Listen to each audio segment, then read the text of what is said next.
Here we go with the first pack of Rise of the Eldrazi, of course, a triple Rise of the Eldrazi draft, as it was developed. And we open up a sweet mythic in All Is Dust, which we're going to take a pretty sweet start, just picking a colorless card.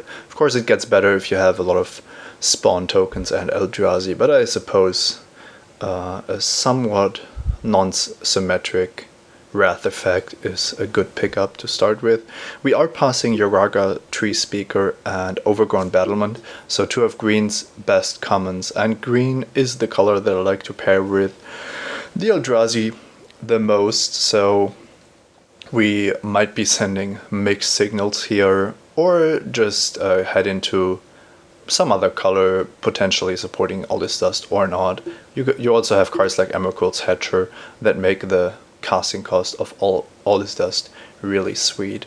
Wow, that's pretty insane. Somebody took an uncommon and passed us Eldrazi Conscription, which I think is probably the best first pick, first pack card of Rise of the Eldrazi. It's probably in the top 3 or top 5 of most powerful rares, but it's colorless, so starting your draft off with a card like this is absolutely huge. I don't know what the person to our right first picked, but I'm pretty sure it's a mistake. So yeah, very happy to slam that here. Passing Flame Slash, Wild Heart Invoker, Heat Ray, so most likely our left neighbors are picking up removal cards. Depending on how much they like green and how much they took the last pack for a signal, they might want the Invoker, although I think that Knight of Cliffhaven is probably better than the Invoker and Heat Ray, maybe even better than Flame Slash, but that's a close call. Heat Ray, of course, dealing X damage is just not that great if you are facing off all these huge Eldrazi monsters. Speaking of which, there is an Ulamog's Crusher still in the pack. People are liking the less common cards. 2 uncommons missing here. Tuk Tuk is a fine defensive card because it gives you a 5/5 golem. Also nice with All Is Dust, by the way. The question is if the rare is better than Ulamog's Crusher in our spot. And apart from that, Prophetic Prism, another Flame Slash, a pretty potent card, and some cards I'm not really interested in. So I think the pick here is between Flame Slash and Tuk Tuk, and potentially Ulamog's Crusher. On the other hand, we already have a pretty expensive deck, but no way to get up to that mana yet. Kind of like just taking the Tuk Tuk. It's not good against evasive leveler decks, but getting that 5/5 down early is something I like a little better than the Crusher. I might be putting people in a ramp strategy by passing Ulamog's Crusher, but I've kind of done that by passing the green cards already, so hopefully that won't come back to haunt us. Battle Rattle Shaman is a card I have a lot of respect for in basically any red deck. There's also Regress, which is just a powerful card. Seagate Oracle. And yeah, that's probably about it. Soulbound Guardians is more than playable, and Recurring Insight can be really huge, but I don't know if I'm looking to go that direction. I think going picking up some of the cheap red cards should synergize nicely with our more expensive Eldrazi cards. Okay, let's see what we have here. Rep in Flames has some potential, but I'm not the biggest fan. If I take it, it's probably just because I want to cut off red as good as possible. This pack is really weak. Really nothing here except for maybe Renegade Doppelganger, but even that isn't really what we want. Although, if you copy Tuk Tuk with Renegade Doppelganger, then I think you get 5. No, the Goblin Golem token is also legendary, so that's not even a good idea. I'm going to stick to the red cards for now, because I haven't seen any signals that make me go otherwise.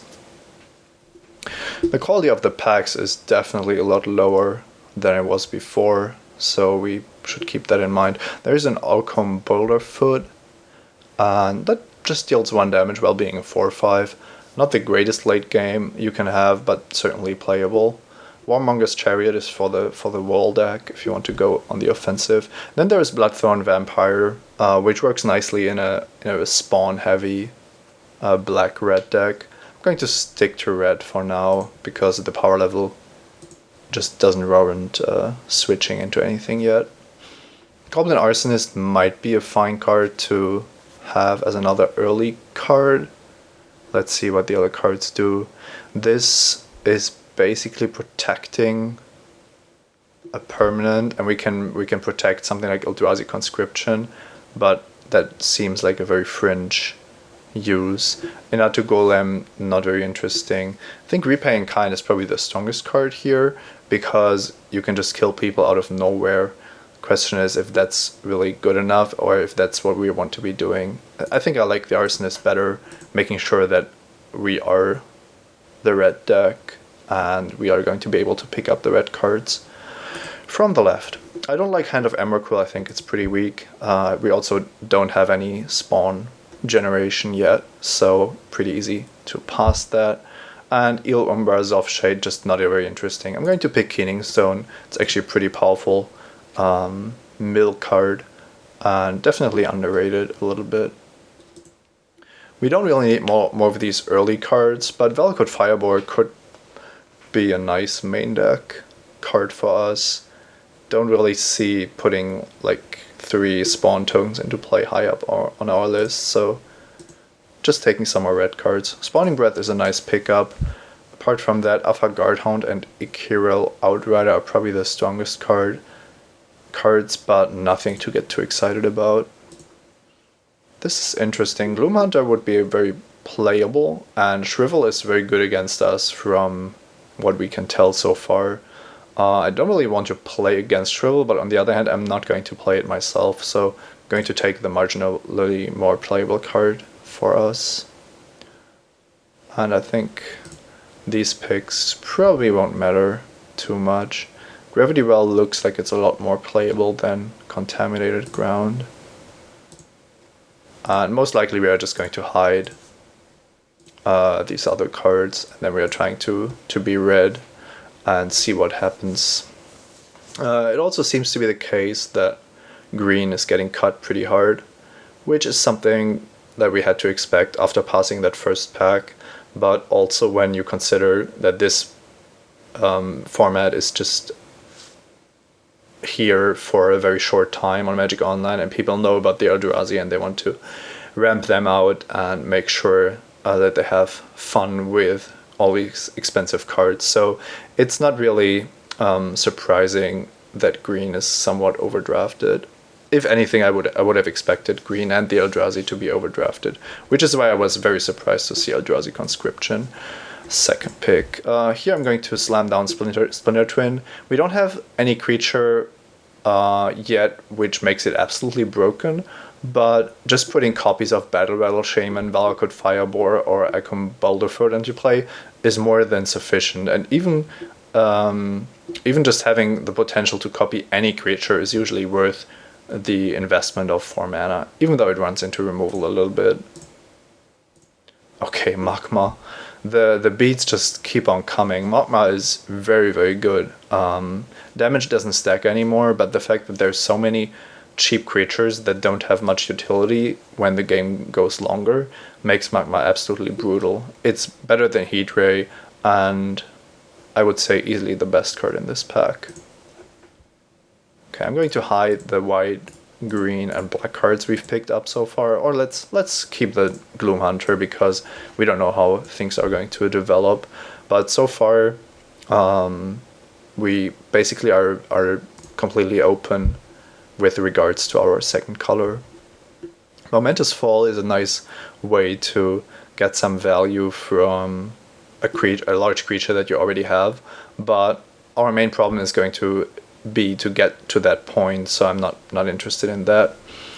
Here I see Frostwind Invoker as a potential card, Kozilek's Predator, Narcolepsy, Balaget Scorpion. All of these are fine. Narcolepsy probably just being the strongest in a vacuum. Pawn of Ulamog working quite nicely with what we have so far, and Balaget Scorpion and Kozilek's Predator just providing value on a slightly different axis. I don't like Dread Drone all that much. This pack is difficult. I really don't know which card is best for us, but I'm going to go with Narcolepsy because I know that Narcolepsy is one of the stronger commons in this format, just because it deals with arbitrary creatures. Here we have Surreal Memoir, which I believe to be one of the cornerstones of control decks in this format. However, when you look at our deck so far, we only have a single instant, so Surreal Memoir is probably not going to be good enough to pick it up now, so I'm going to focus on other cards. There's a Raid Bombardment, but sadly we haven't really seen a lot of token creation, and if we ever do, then we are happy regardless, so we shouldn't really prioritize these kind of effects. Mortician Beetle is interesting because it just has the potential to grow out of bounds, but maybe Balaget Scorpion is just the more solid card here. We can't really trigger the Beetle except for if we have powerful cards of our own like Magma, so I think I like the Scorpion a little better. This pack is quite powerful given that it's pick 5. Solaport Enforcer, Forked Bolt, and Inquisition of Kozilek are all more than fine, and I think Forked Bolt is probably our pick here. Inquisition has similar value against leveler decks, but Forked Bolts can also deal with utility creatures or some leveler creature that has come down on turn 1 already. And it even has some blowout potential, so I like it somewhat better here. It's also red, so we don't have to decide on our second color completely yet. Gravitational Shift can be incredible, but it's not going to be in our deck, so that's not really an option.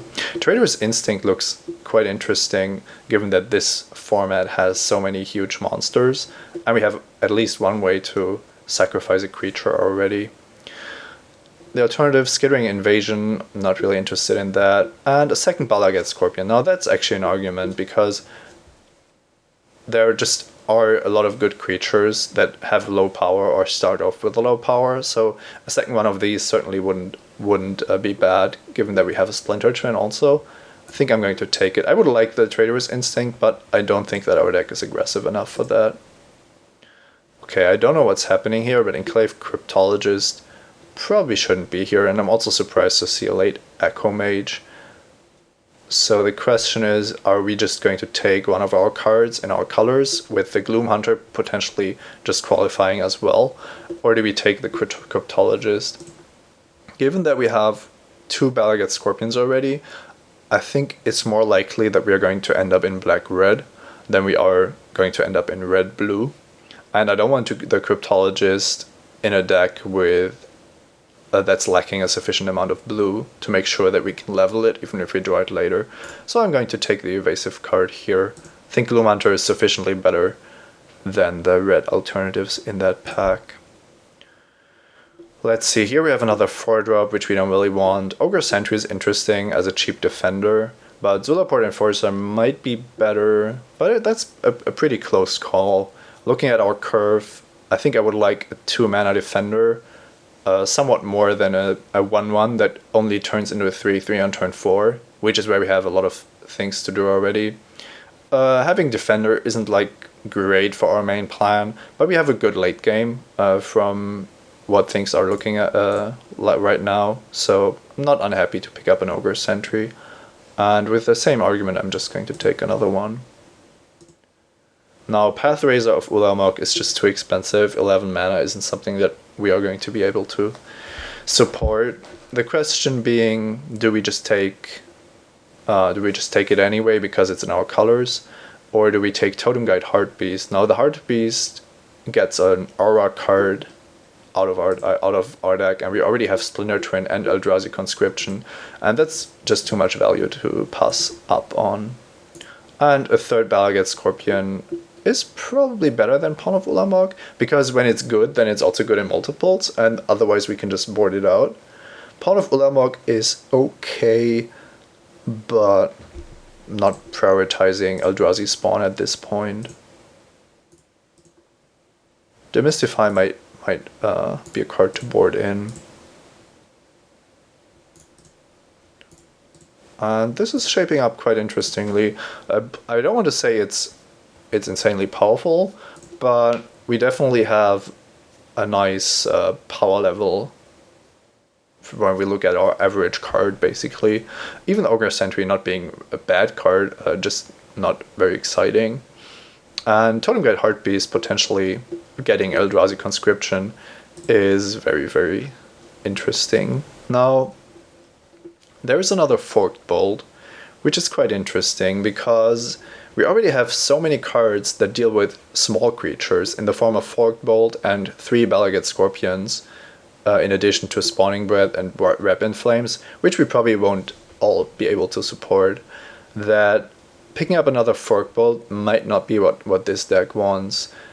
Looking at the power level that this pack provides, Narcolepsy is the clear winner, but we don't have the fixing needed for Narcolepsy or Totem Guide Heartbeast yet. However, there is Terramorphic Expanse and Prophetic Prism in this set, so we might be able to afford a bit of greediness here. Yeah, let's just see how that goes. Another Surreal Memoir, which sadly hasn't really gotten better for us. Still not enough instance to even remotely consider it. Only Spawning Breath, really. Kind of sad not having enough instance to make the Memoir deck.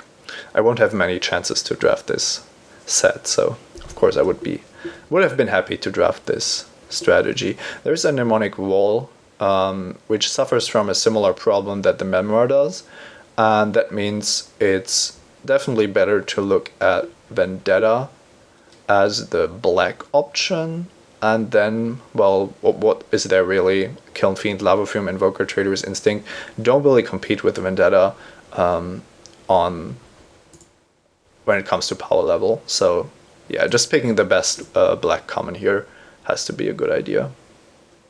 Lust for War is a subtle card, but quite, well, it isn't subtle in its effect, but it's interestingly powerful. It doesn't look like something that would be good in limited, but it can be really, really good against different kind of strategies.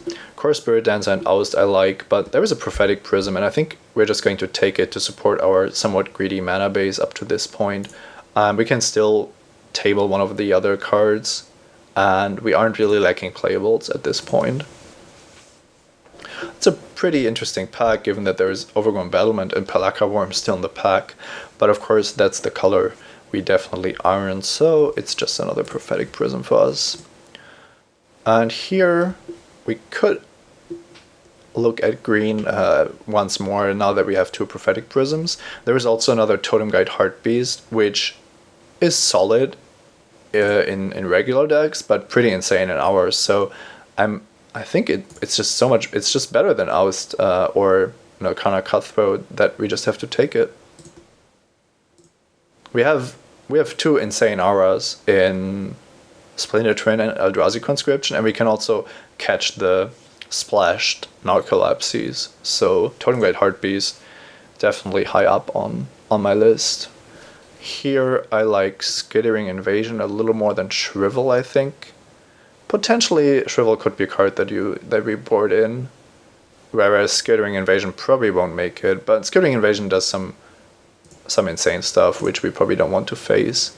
There's an Evolving World, so we just continue picking up the mana fixing that we were lacking. I wasn't expecting to get 2 Prisms and an Evolving Worlds, but I'm not complaining. There's a Leaf Arrow if we really want to go very greedy. Not of this world, not really a card I'm interested in main decking. I'm just going to take Pawn of Ulamog, although I doubt that we are going to play the double black card. Speaking of double black cards, there is Cadaver Imp, which actually isn't really good in this deck because our expensive cards are non-creatures, and once we have our Scorpion and Heartbeast going, then its ability isn't all that great. I still think it's the better pick than Sporecap Spider, and we do have Splinter Twin, so every creature when it comes into playability has to be considered. Now, Mnemonic Wall has gotten a bit better now that we have a Vendetta in addition to the cards we already had. And the question is if any of the other cards can really compete. The Wall is, of course, also great with Splinter Twin, and our mana is looking good, so yeah, I kind of like this the best. And we most likely won't play any of these cards, of the final cards. And we have a pretty crazy deck. We'll have to see which cards this deck really needs and how our overall game plan is going to be. We can probably cut down on some of the early defense because of our removal, and then the cheap cards are probably going to be the most difficult to decide on, and then we just play the best of our high drops and hope that that's enough to win. As expected, not really anything for us. There's Dormant Gomazoa and Shared Discovery. Who knows, maybe somebody builds the Shared Discovery deck and we want to not face that. Ours is actually pretty good, I think. Much better than Ruined Servitor, definitely, and I think we are splashing that for sure. Just a pretty good card against auras and leveler cards, and even against Eldrazi it does give you a lot of time to until you really need to worry about the threat again. So if anything, we made the mistake of drafting too many good cards, so that might be somewhat interesting. Let's see, Vendetta is definitely in, and then we have Cadaver Imp and Pawn of Ulamog as good black cards, but double black in that, having double black in their mana cost. Gloomhunter is just a solid card, but I'm not too keen on putting it in my deck if I don't have to. So we are already looking at a 4-color deck that's in a certain way splashing all 3 of these colors. So we have to be somewhat conservative with the remaining card choices. This might not be in. We also have to see that our cards have to have the most impact possible, because we are already playing, investing a lot of cards into our fixing. So if we play 2 Prophetic Prisms and then 17 or 18 lands, then we need to have only the most high impact cards left in our deck, which probably makes sense. All This Dust and Eldrazi Conscription I both like. All This Dust is nice with the Tuk Tuk Explorer, and I think that having a reset button is going to be valuable for this deck. I like Keening Stone. Maybe it isn't really necessary to play it, but I think that in some matchups this is going to be very valuable to just close out the game. Okay, if we want to play 18 lands, this is probably a setup that I could get behind, although Battle Rattle Shaman isn't really doing all that much for this deck. The way our deck shaped up, it's not really interested in attacking or, well, pumping our attackers. It's always a 4-2 attacker if you wanted to, but yeah, we are looking to win through other means. So Battle Rattle Shaman is a card that I could see cutting from this deck. I love Splinter Twin in this setup, and like I said, I want to try Keening Stone. Also, it's also colorless for All This Dust, so cutting Battle Rattle Shaman would probably mean playing Spawning Breath, Evolving Wilds, Skittering Evasion, or Wrap in Flames. Kind of like Spawning Breath as another removal spell, so that we have truly have a large amount of removal spells, and it's also another instant to get back with Mnemonic Wall. It also makes a spawn creature, so all in all, it's a pretty nice package. I like it better than Ogre Sentry, so cutting Battle Rattle Shaman, kind of a shame, but hopefully that works out. I like Valakut Fireboard too much to not play it. It blocks almost anything on the ground, and it hits for 7 once you are trying to close out the game. So yeah, not cutting that one. So we don't have in our deck the Path Wraither, the Skittering Invasion, Goblin Arsonist, and the 2 Ground Defenders, which we can still board in. Gloom Hunter doesn't make it, and the 2 double black cards are not included because of our mana. So, and I'm still going to play 18 lands because our deck has so much card advantage mechanisms that shouldn't really be a problem. Oh, Magma with Splendor Terrain is also quite nice. Let's see. We basically have the same requirements for blue and white, and a single more color mana source of black. Quite a lot of colorless cards, and then 7 red cards, 3 of which are double red. Oh, that's actually not too bad. That would allow us to just play 8 or 9 red sources and have an even distribution of plains and islands, maybe even including an additional swamp just to be on the safe side. Now, we do have the Evolving Wilds also, which is going to help a lot, and I have no idea why Magic Online is suggesting different amounts of white and blue here, but 3/3 for white and blue looks a lot more reasonable, with black potentially supporting 1 more swamp, and that's 10, leaving us with 8 mountains. I think 8 mountains is the least that we want, but to be honest, it's kind of difficult to be screwed on red with our deck, because we do have so many cards to play even if we don't have red, and all of these serve as additional red sources if we need them to. Yeah, kind of like that. That gives us, oh, that's the problem. This is 18 lands, but we already have Evolving Worlds. So now the question is, do we only play 3 swamps because we want to make sure that we have the red, or are we also happy with just playing 7 mountains and having the late game support of the 2 prisms and the Evolving Worlds?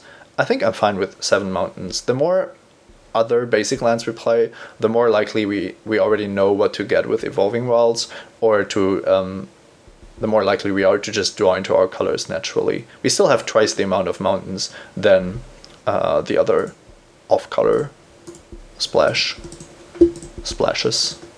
Okay, we have to be kind of careful not to flood with this deck, and we have this deck built to be quite of a late game deck, so step 1 is not die in the early game, and step 2 is just to take over the game with our super powerful stuff and combos and late game cards. Okay, I'm quite excited at how this is going to go. The 18 land double Prophetic Prism deck with some sweet cards. Let's see.